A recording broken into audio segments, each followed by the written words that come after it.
Hello and welcome to another edition of TLC Sports. I'm Ben Spicer along with sports editor Dalton Ray. Spring break approaching and March Madness coming up. The Louisville women's basketball team, however, fell in the ACC tournament to eventual champion Notre Dame. They've looked good in their wins, offensively especially, but defensively in those losses they've allowed 76 points per game. Do you think the defense is a concern heading into the NCAA tournament?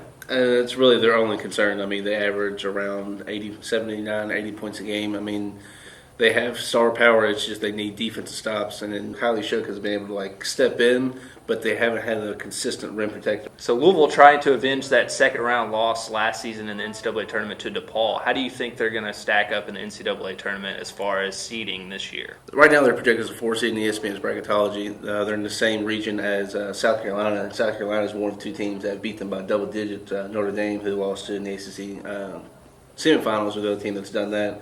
So they'll be more than likely hosting the first 2 rounds. And if they can make it out of that, then they're more than likely going to play South Carolina according to the bracketology right now.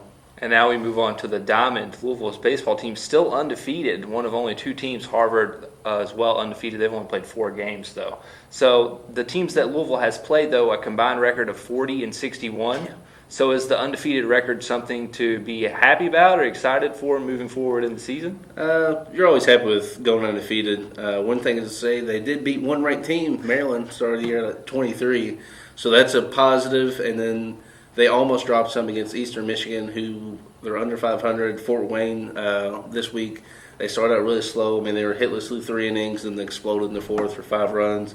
So they're finding kind of different ways to win, but you're always going to be happy when you're starting out 12-0. Louisville softball hosting another tournament this week in the field. Of course, the Cardinals, Ohio, IUPUI, who's currently 5-15, Northern Iowa twice, and Wright State. So Louisville's been pretty inconsistent so far this season. Do you think they need to win at least 4 or 5 games in this tournament to get their confidence up? I think they have to sweep it. I mean, they lost to Indiana State in the last game of the Red and Black tournament this past weekend.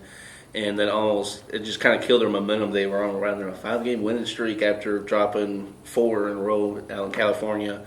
So they really need this like they did last year because they had a mediocre start to the season. They had right in the middle of the season, they had a real long winning streak that really propelled them up into the ACC. So if they need to get things on track, it needs to start right now. Marissa Becker has really stepped up for Louisville. She's definitely going to be needed this weekend if the Cardinals hope to win 3 or 4 games and even sweep the series like you said. So those aren't the only sports that we have going on. Even though we're on spring break next week, the athletic teams here are not on a break.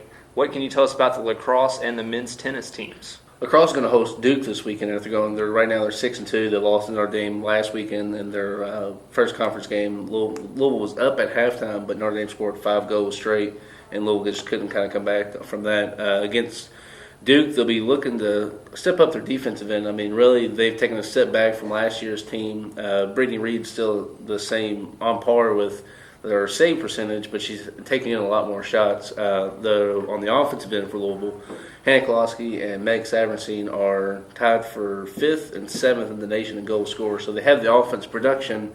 They just need the defense to kind of shore up just a little bit. For men's tennis, they'll be hosting Notre Dame this weekend, jump into their conference stretch after this.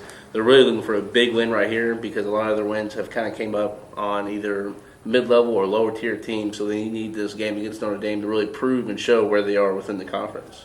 Plenty going on around the university. Even though we're on spring break next week, thank you for tuning in to another edition of TLC Sports. I'm Ben Spicer along with Dalton Ray.